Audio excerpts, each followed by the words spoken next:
오늘 함께 보실 말씀은 누가복음 23장 44절에서 49절의 말씀을 보겠습니다.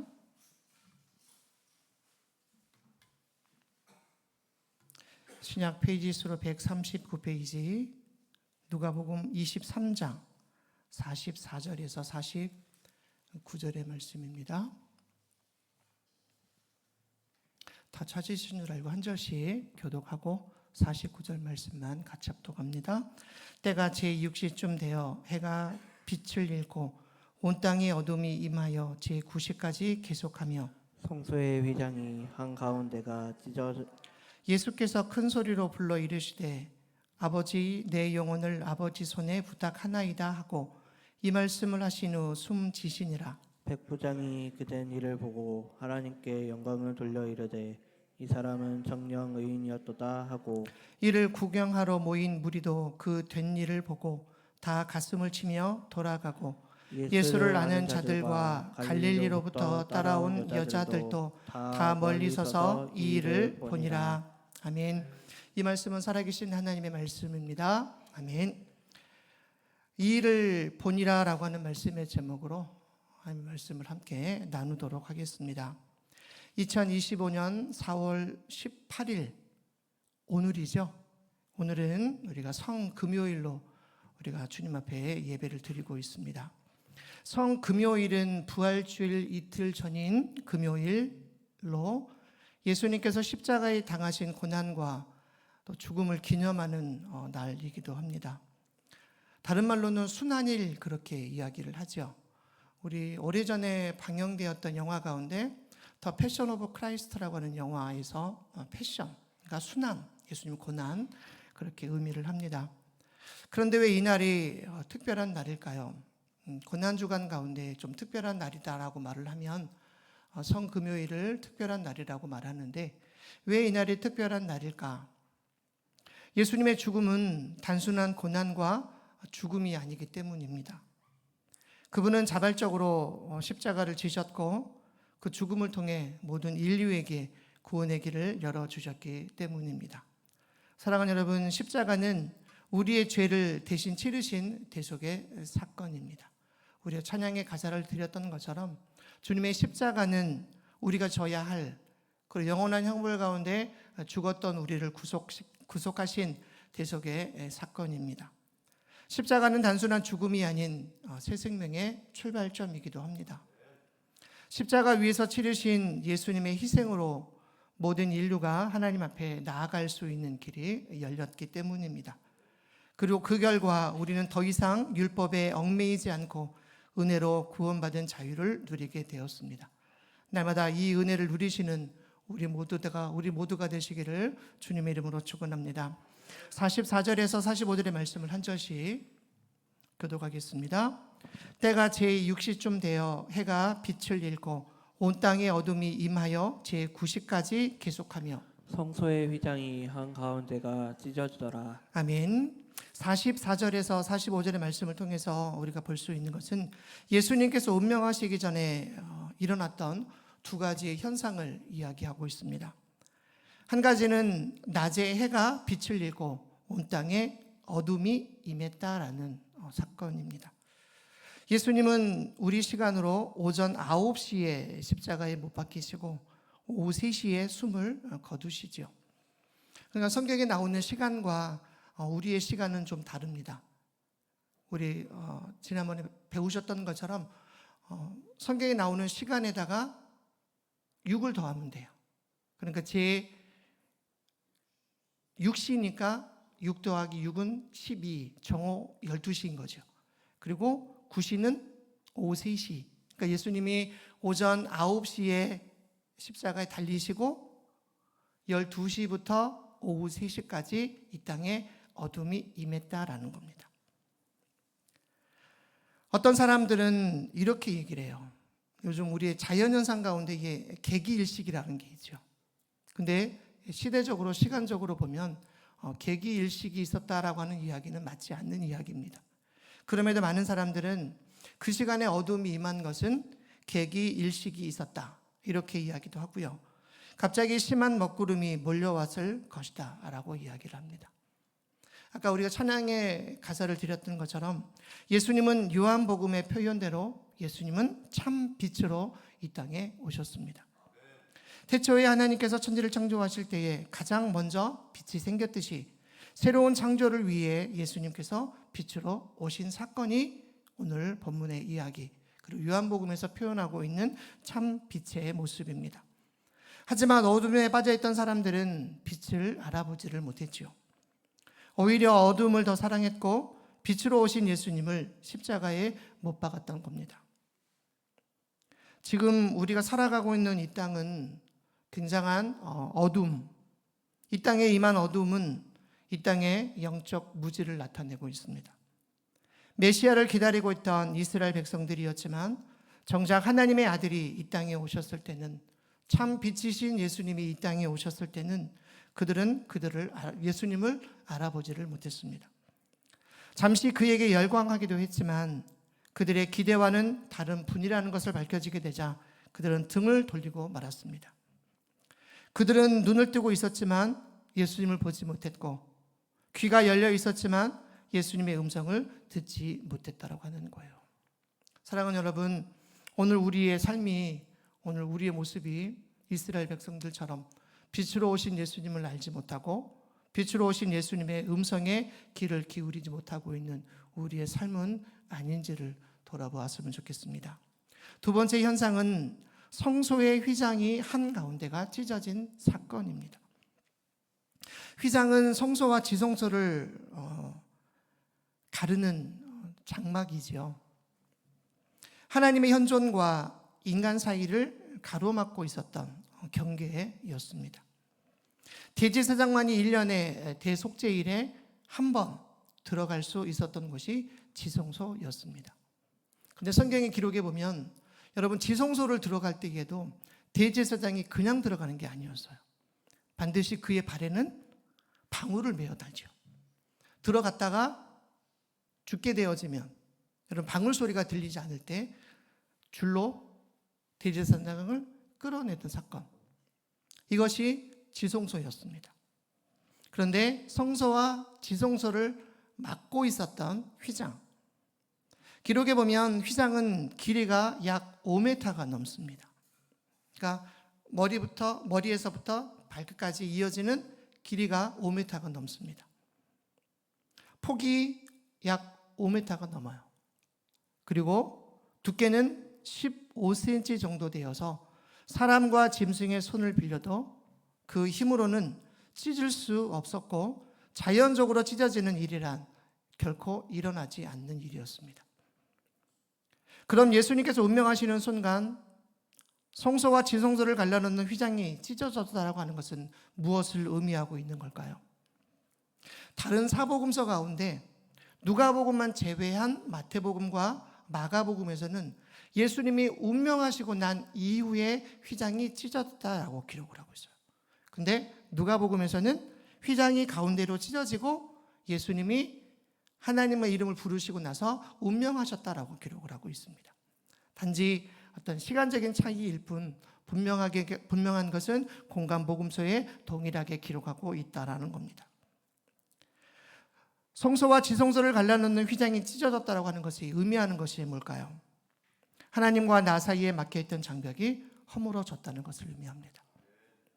누구나 하나님께 직접 들어가는 길이 열렸다라고 하는 것을 의미합니다. 한마디로 이제는 누구나 들어갈 수 있는 길이 열렸다라고 하는 거죠. 옛날 구약에는 이스라엘 백성들이나 유대인들이 하나님께 나가는 길이 막혀 있었습니다. 그래서 제사장이나 대제사장의 어떤 그 제사를 통해서만이 하나님께 나아갈 수 있는 길이 있었어요.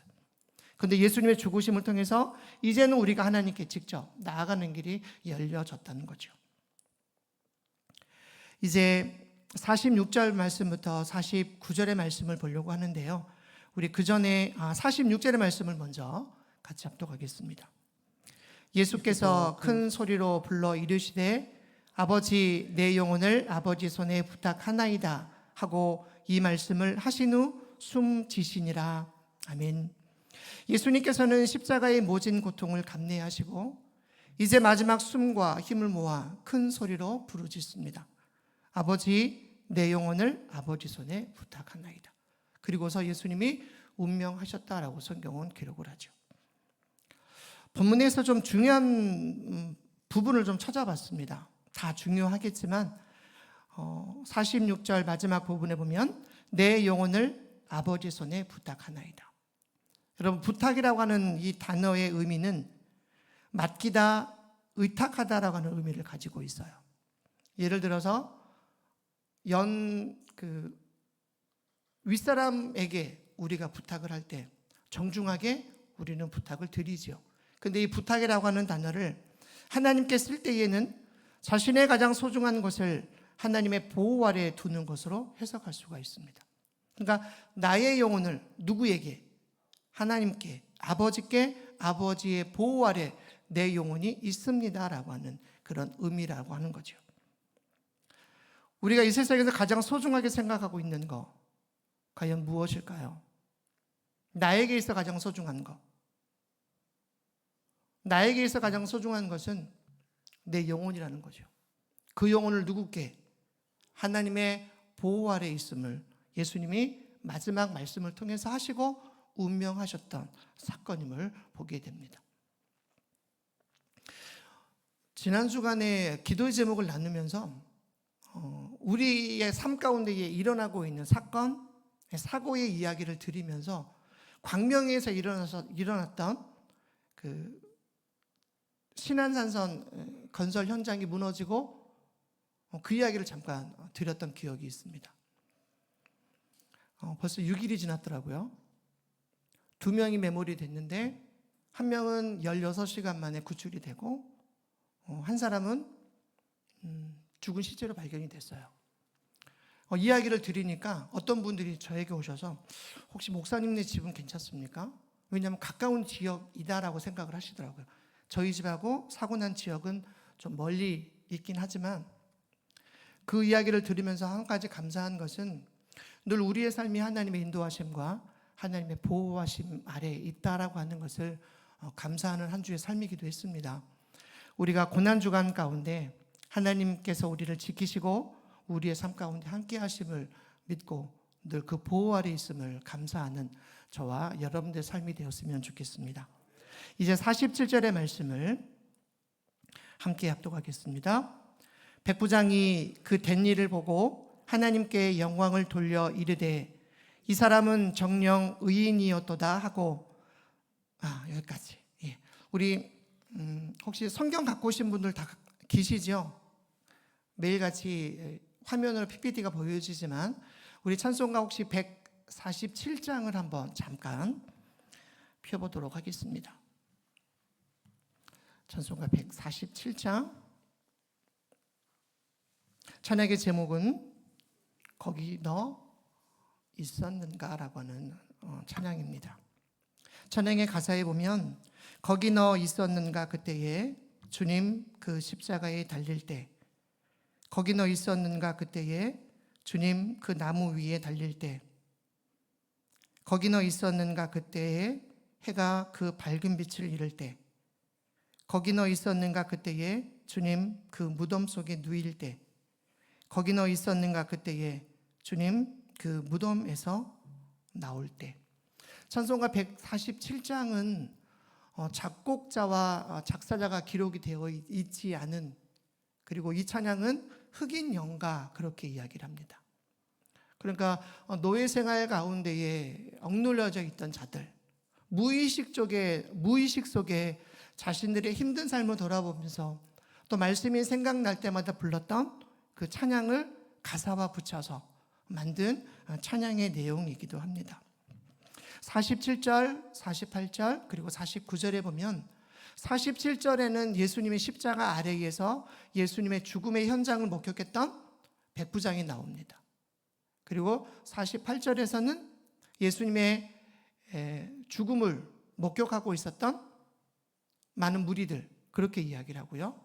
그리고 49절에서는 예수님을 아는 자들 그리고 예수님을 아는 여인들의 이름이 기록이 되어져 있어요. 지금 물론 우리가 예수님의 십자가 아래에 있는 삶은 아니지만 그들의 삶을 통해서 우리는 과연 누구의 삶을 본받고 있는가라고 하는 거죠. 먼저 47절에서 백부장이 지켜보고 있었던 그 백부장의 삶을 잠깐 보도록 하겠습니다. 사실 여러분 잘 알고 있는 것처럼 십자가의 처형은 단숨에 생명을 빼앗는 그런 형벌이 아니었습니다. 십자가에 매달아 놓고 천천히 죽어가는 것을 지켜보는 형벌이 십자가의 형벌이었어요. 건강한 사람이 십자가에 보통 매달리게 되면 건강한 사람은 이틀에서 3일, 그리고 뜨거운 태양과 차가운 그런 공기에 의해서 점점 탈진이 되어져 가는, 그래서 그 탈진으로 인해서 생명을 잃어가는 형벌이 십자가의 형벌이다라고 이야기를 합니다. 보통 십자가의 무게는 장정의 무게 56kg, 보통 67 정도의 무게입니다. 그리고 예수님이 받으셨던 십자가, 그것은 굉장한 고통과 굉장한 아픔이 동반되어지는 그런 형벌이었습니다. 사형의 종류 가운데 가장 고통스러운 형벌 가운데 하나이지요.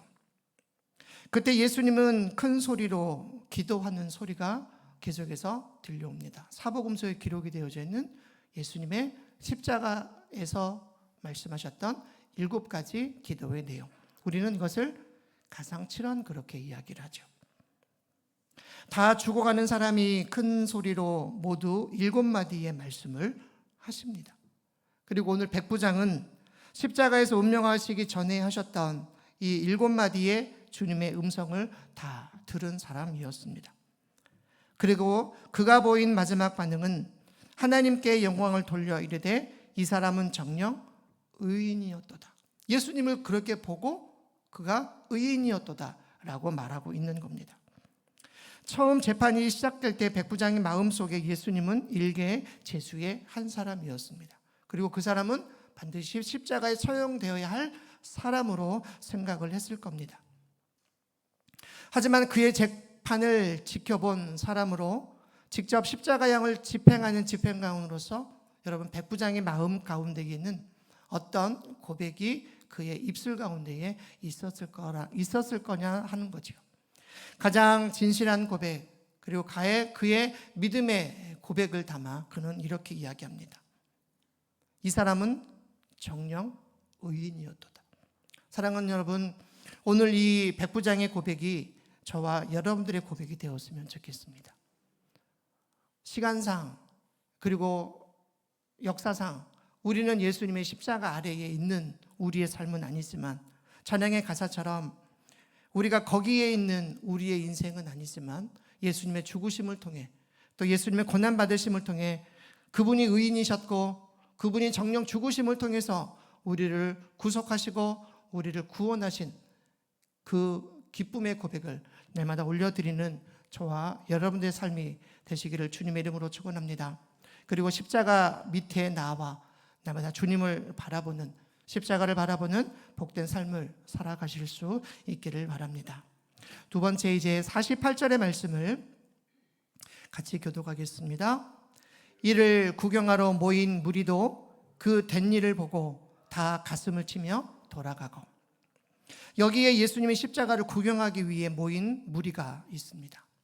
오늘 우리가 동일하게 예배를 드리고는 있지만 여러분, 우리의 예배의 모습을 가만히 들여다보면 우리는 예배를 참으로 드리고 있는 그런 삶, 그냥 구경꾼이 아닌 그런 예배의 삶을 우리는 날마다 주님 앞에 올려드려야 합니다. 예수님의 십자가 아래에는 있지만 본문은 그들을 향해서 구경꾼, 이를 구경하러 모인 무리다 그렇게 이야기를 하고 있습니다.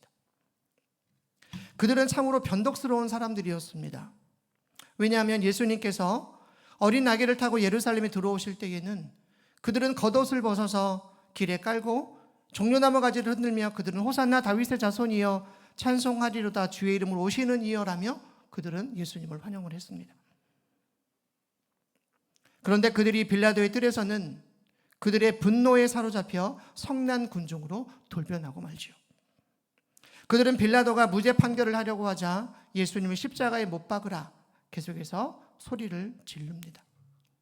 그리고 오늘 예수님이 십자가에 달리셔서 운명하시기 전에, 운명하셨을 때 그들의 삶을 보면 그들은 또 감정이 바뀌어 있어요. 예수님을 환영하던 무리에서 이제는 성난 군중으로, 그리고 예수님이 십자가에 달리심을 통해서 그들의 감정이 변화가 됩니다. 대낮에 해가 빛을 잃고 온 땅에 어둠이 임하는 것을 그들은 동일하게 보았습니다. 다른 본문에서는 어떻게 이야기하고 있냐면 지진으로 땅이 진동하며 바위가 터지고 무덤이 열렸다. 그러니까 그곳에 모인 무리들도 동일하게 그것을 보았다는 거예요. 그들이 그것을 보았을 때 그들은 자신들의 가슴을 칩니다. 우리가 왜 예수님을 십자가에 못 박으라고 했을까? 그리고 예수님이 십자가에 못 박히신 것을 통해서 하나님의 진노가 그들 가운데에 임하는 것을 그들은 보았습니다. 양심의 가책을 느꼈을 겁니다. 그리고 깊은 죄책감도 그들 가운데에 들었을 겁니다.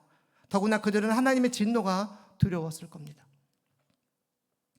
그런데 여기서 문제가 하나 발생을 하죠. 본문 어디에도 그들은 회개했다, 주님 앞에 자신들의 잘못을 하나님 앞에 고백했다라고 하는 이야기는 없습니다. 다시 말하면 그것이 전부였다는 거예요. 자신들의 가슴만 칠 뿐 정말 그들이 회개하는, 하나님 앞에 고백하는, 하나님 앞에 예배하는 그런 삶이 그들 가운데에는 없었다는 거예요. 그들은 그저 돌아갑니다. 자신들의 죄를 회개하지도 않았고 예수님에게 자신들의 신앙을 고백하지도 않았습니다. 이제는 그냥 구경거리로 끝났다는 거예요. 예수님의 죽으심은 하나의 구경거리로 끝났다는 겁니다. 자기들의 가슴만 치기만 했을 뿐 그냥 그대로 자기들의 일상적인 삶으로 그들은 돌아갔음을 봅니다. 사랑하는 여러분, 우리는 오늘 본문 가운데 등장하고 있는 어떤 무리들을 따르는 사람이 아닌 진리이신 말씀을 따라 살아가는 저와 여러분들의 삶이 되어져야 할 줄로 믿습니다. 군중심리에 의해서 예수님의 죽으심을 그냥 구경하고 있는 자들이 아닌 진리이신 예수님, 그 예수님이 나를 위해 죽으시고 나를 대속하신 그 사건 가운데에 기쁨으로 나아가는, 우리 안에 회개해야 될 일들, 주님 앞에 고백해야 될 일들, 그것을 고백하는 귀한 삶을 살아가야 될 줄로 압니다. 이제 49절의 말씀을 화면 보면서 같이 합독하겠습니다. 예수를 아는 자들과 갈릴리로부터 따라온 여자들도 다 멀리 서서 이 일을 보니라.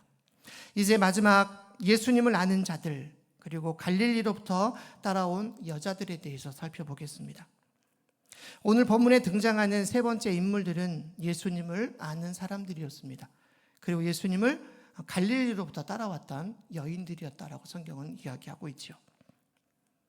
그 가운데에 예수님을 장사질했던 아리마대 사람 요셉도 있었고요, 니고데모도 있었습니다.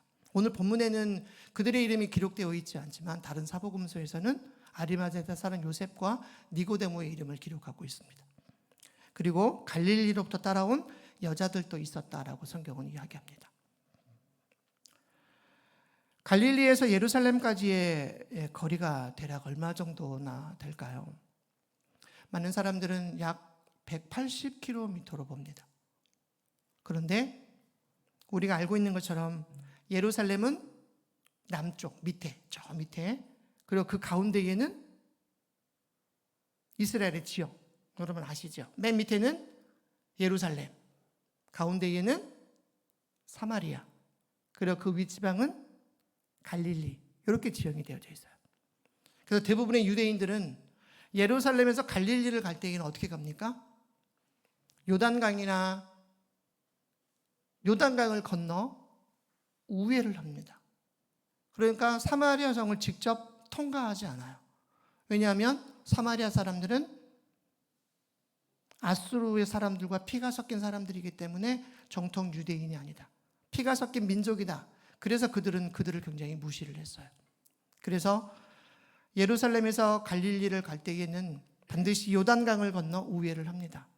여리고를 건너고 요단강을 건너 우회하다 보면 대략 230km 정도가 넘습니다. 여성들이었기 때문에 여러분 그 걸음이 남성들보다는 조금 느렸겠지요. 장성한 사람 같은 경우는 하루에 4km를 걷는다고 합니다. 1시간에 4km를 걷는다고 합니다. 그러면 하루에 한 8시간을 걷는다. 그럼 48에 32이니까 한 32km를 걷는 거죠. 그러면 230km를 걷는다. 대략 7일에서 일주일이 걸리는 그 머나먼 거리를 그렇게 우회해서 갔을 가능성이 있다라고 추측을 합니다. 중요한 것은 이들은 오늘 본문에 보면 이름도 기록되어 있지를 않습니다. 이름도 없이 빛도 없이 수고하였던 그들, 그리고 그들은 십자가 밑에 가장 가까운 곳에서 예수님을 보고 있습니다. 성경은 그들을 잊어버리지 않고 기록하고 있습니다. 안식 후 첫날 제일 먼저 달려간 사람도 이 여자들이었습니다. 제일 먼저 무덤에 달려갔던 그 여인들, 성경은 그들을 귀중하게 생각하고 있고 그들의 이름들을 성경은 기록하고 있음을 봅니다. 사랑하는 여러분, 오늘 우리가 어디에 있어야 될까? 오늘 우리는 과연 예수님의 십자가 아래에 있는가를 돌아보는 그런 시간이 되었으면 좋겠습니다. 예수님의 죽으심, 그리고 죽으심으로 끝나는 것이 아니라 이제 토요일을 지나고 안식 후 첫날 주일 아침 부활하신 그 주님을 함께 만나는, 그리고 함께 예배하는, 부활의 첫 열매가 되신 주님을 날마다 높여드리는 믿음의 삶을 살아가실 수 있기를 주님의 이름으로 축원합니다. 오늘 우리가 있어야 할 자리, 그것이 하나님을 예배하는 귀한 믿음의 자리가 되기를 소원합니다. 그리고 삶으로 흩어져서도 하나님을 예배하는, 그리고 그곳이 하나님의 영광을 드러내는 믿음의 자리가 되시기를 주님의 이름으로 축원합니다. 기도하겠습니다. 고마우신 아버지 하나님, 감사합니다. 예수님의 죽으심을 통해 또 예수님의 고난받으심을 통해 우리를 구원하여 주신 귀한 구원의 사건을 날마다 감사하는 믿음의 삶이 되기를 원합니다. 백부장의 고백처럼 주님은 의인이시고 우리를 구속하여 주신 귀한 구원자이심을 날마다 우리의 입술 가운데에 고백하는 믿음의 삶이 되기를 원합니다. 그저 십자가 아래에는 있지만 구경꾼으로 전락하지 않게 하시고 이름도 없이 빛도 없이 주님 앞에 헌신했던 믿음의 삶이 주님 앞에 온전히 드려지는 복된 삶이 되도록 하나님 인도하여 주시옵소서. 계속해서 다음 세대와 또 나라와 민족과 세계 열방을 주님 앞에 올려드리며 함께 기도하기를 원합니다. 들으시는 하나님, 우리의 간구에 귀를 기울이시사 응답하여 주시옵소서. 예수님의 이름으로 감사하며 기도드립니다. 아멘.